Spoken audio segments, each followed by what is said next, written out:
दोस्तों बात कुछ अटपटी सी है, लेकिन 2008 में बॉलीवुड ने एक मूवी बनाई थी और उस मूवी के अंदर एक गाना था और उस गाने में फिजिक्स बहुत गहरी थी।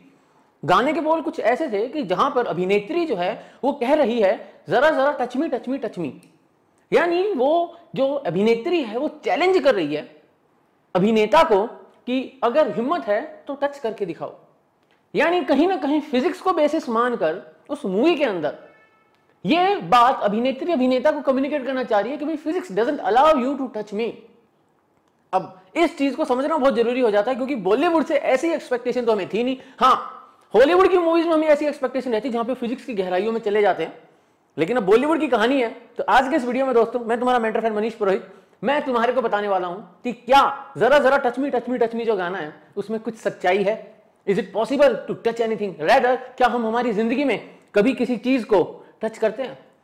चालू करने के लिए मेरे पास है ये देखो क्या लंबा मोटा रोल एक है टेप का, तो इसके ऊपर एडहेसिव है,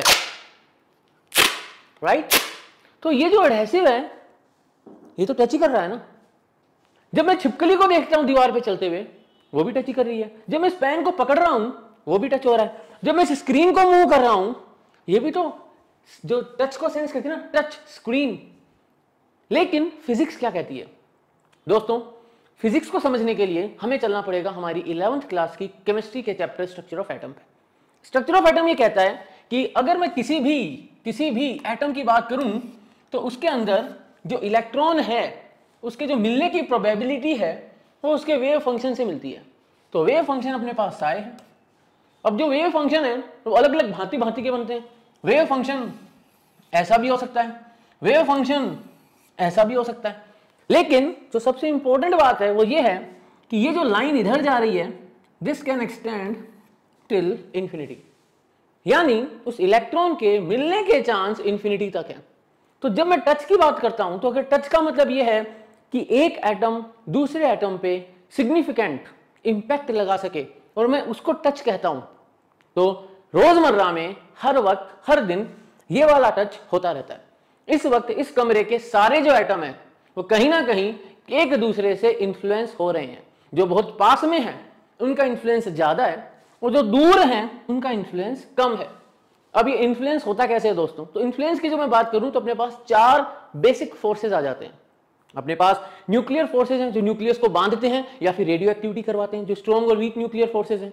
अपने पास ग्रेविटी है जिसने अपने को धरती से बांध रखा है, धरती को सूरज से बांध रखा है, चांद को धरती से बांध रखा है और हम घूमे जा रहे हैं। Life is possible on earth, atmosphere बंधा हुआ है अपना।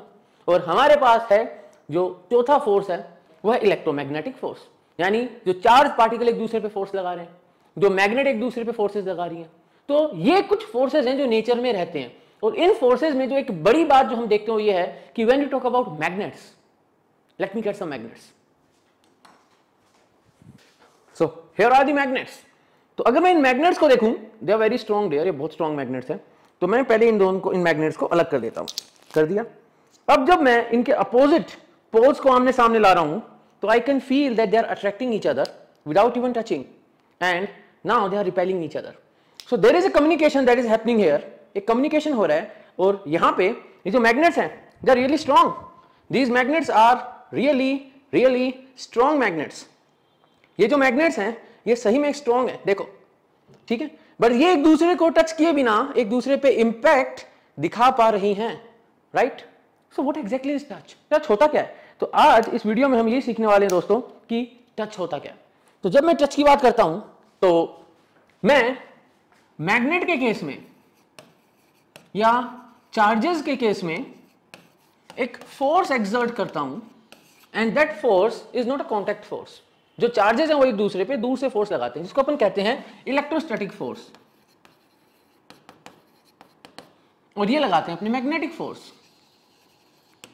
तो इलेक्ट्रोमैग्नेटिक की जब मैं बात करता हूं तो मेरे को बात समझ में आ गई कि वहां पर टच जो है यानी किसी दूसरे सामने वाले पार्टिकल को या ऑब्जेक्ट को इन्फ्लुएंस करने के लिए we don't have to go and physically touch, हम दूर से उसको इन्फ्लुएंस कर सकते हैं। जब मैं बात करता हूं ग्रेविटी की तो same is the case with gravity. The sun is holding the earth and they are not in contact. लेकिन जब मैं इस पेन को पकड़ रहा हूं तब क्या हो रहा है? तो दोस्तों यहां पे ये जो पर्टिकुलर ग्राफ की बात करें जिसको अपन स्क्रोडिंजर वेव इक्वेशन की बात करते हैं, जब अपन क्लास 11th केमिस्ट्री में पढ़ते हैं जहां पे प्रोबेबिलिटी क्लाउड की बात हुई, जहां पे हम ये डिफाइन करते हैं कि ऑर्बिटल वाला पार्ट वो है जहां पे इलेक्ट्रॉन के मिलने की प्रोबेबिलिटी सबसे ज्यादा है। एक एटम का साइज मैं वो मानता हूं जहां पे इलेक्ट्रॉन के मिलने की प्रोबेबिलिटी 90% तक रहे, वो एक एटम का साइज है। एटम का जो इलेक्ट्रॉन तो दूर तक मिल सकता है। यही बात तो थोड़ी सी जो अल्बर्ट आइंस्टाइन साहब को खटक रही थी, क्योंकि अल्बर्ट आइंस्टाइन साहब बोले थे कि भाई आपके कहने का मतलब ये है कि अगर इस वक्त मैं बात करूं तो सारे इलेक्ट्रॉन सब जगह हो सकते हैं, जब तक मैं उनको देखूंगा नहीं तब तक वो वहां पे होंगे नहीं, वो कहीं भी हो सकते हैं। अब ये जो चीज है, जब क्वांटम की बात होती है, और अब मैं जब बात करता हूं टच करने की, तो सच्चाई है दोस्तों that we never touch anything. अगर टच की डेफिनेशन ये है कि दो एटम एक पॉइंट पे एक साथ हों, दैट इज नॉट अलाउड। और ये भी हम जेई की केमिस्ट्री में पढ़ते हैं। हमारे पास है पॉली का एक्सक्लूजन प्रिंसिपल। वो ये कहता है कि कोई भी दो जो इलेक्ट्रॉन्स हैं उनका सेम एड्रेस नहीं हो सकता। अब ये जो बात है तो एक लाइन की डेफिनेशन जेई के अंदर, लेकिन इसकी इंपॉर्टेंस बहुत ज्यादा है। क्यों? क्योंकि जब एक स्टार अपनी ग्रेविटी में कोलैप्स करना चाह रहा होता है तो पॉली एक्सक्लूजन प्रिंसिपल ही उसको एक इलेक्ट्रॉन प्रेशर बाहर की साइड देता है, जहां पे स्टार जो है उस ग्रेविटी को बैलेंस कर पाता है और कोलैप्स नहीं होता है। यानी this is something that is very relevant and very very powerful. तो पॉली एक्सक्लूजन प्रिंसिपल अलाउ नहीं करता है कि एक ही पॉइंट पे दो एटम्स आ सके और टिक सके। लेकिन यहां पर कहानी में एक ट्विस्ट है। कहानी में जो ट्विस्ट है उसकी कहानी है 1924 में शुरुआत होती है। एक चिट्ठी मिलती है अल्बर्ट आइंस्टाइन साहब को। चिट्ठी आई है इंडिया से, और सत्येंद्र नाथ जी बोस जो है उनने चिट्ठी लिखी है अल्बर्ट आइंस्टाइन को, और उनको बोला कि भाई मैंने कुछ कैलकुलेशंस करी, एक बार आप देखिए। उन कैलकुलेशंस को जब और उस थ्योरी को जब पढ़ते हैं अल्बर्ट आइंस्टाइन, उस वर्क को जब देखते हैं रिसर्च के, तो उनको बहुत ज्यादा ही खुशी की अनुभूति होती है। उनको लगता है वाओ यार दिस इज समथिंग अमेजिंग, और वो उसको पब्लिश करवा देते हैं। आगे जाके ऑनर करने के लिए सत्येंद्र नाथ जी बोस को बोसोन पार्टिकल्स को नाम दिया जाता है, boson, just to honour Satyendra Nath ji Bose. Boson की जब मैं बात करता हूं दोस्तों, तो ये ऑनर उनको इसलिए दिया गया क्योंकि उन्होंने एक ऐसी स्टेट डिस्कस करी थी जहां पर, जिसको कहते हैं बोस आइंस्टाइन कंडेंसेट। ये वो स्टेट है जहां पर एटम्स एक के साथ दूसरा मिलकर सुपर एटम बना सकते हैं। ऐसा जिक्र मैंने मेरे पिछले वीडियो में भी किया था, जब मैंने बात करा था हीलियम को जब मैं सुपर कूल कर देता हूं, जब हीलियम को मैं लिक्विड में कन्वर्ट कर देता हूं, 4 केल्विन पे पहुंचा देता हूं, यानी -269 डिग्री सेंटीग्रेड पे जब टेम्परेचर पहुंच जाता है, तो हीलियम जो है वो एक ऐसी सिचुएशन में आ जाता है जहां पे उसके अलग अलग एटम्स नहीं होते हैं। रेदर अलग अलग हीलियम के जो एटम हैं they just start behaving as if they are single super atom. यानी यहां पर सब के सब एक दूसरे को असलियत में टच कर रहे हैं, सब के सब एक दूसरे को पॉली एक्सक्लूजन प्रिंसिपल को फॉलो न करते हुए एक ही जगह पर सारे आकर टिक गए हैं। यानी अगर मैं बात करूं एक्चुअल टच करने की, कि that we have to be at the same position, सारे एटम्स को एक ही पोजीशन पर होना चाहिए और सब एक हो जाएं, तो वैसा कुछ हम अचीव कर पाते हैं बोस आइंस्टाइन कंडेंसेट में। नहीं तो बाकी जितने भी टच हैं, जितनी भी तुमको फीलिंग आती है टच की, जो सेंसेस आते हैं, जो सेंसेशंस आते हैं, वो सिर्फ और सिर्फ इंट्रैक्शंस है। अब कैसे इंट्रैक्शंस, वो भी तो समझना पड़ेगा। तो सिंपल सा सवाल आ सकता है कि जब मैं मेरे हाथों को रब करता हूं तो अगर ये टच नहीं कर रहे तो ये साउंड क्यों आ रही है, और जब मैं इसको ज्यादा कर रहा हूं तो टेम्परेचर क्यों जनरेट हो रहा है। सो दोस्तों यहां पर एक बड़ा ही करामाती फोर्स है जिसका नाम है वैन डर वाल्स फोर्सेस। तो वैन डर वाल्स फोर्सेस वो फोर्सेस हैं जो कि कोवलेंट या आयनिक बॉन्ड के हिसाब से जो देखा जाए तो उतने स्ट्रॉन्ग नहीं है, लेकिन वो नेचर में हैं।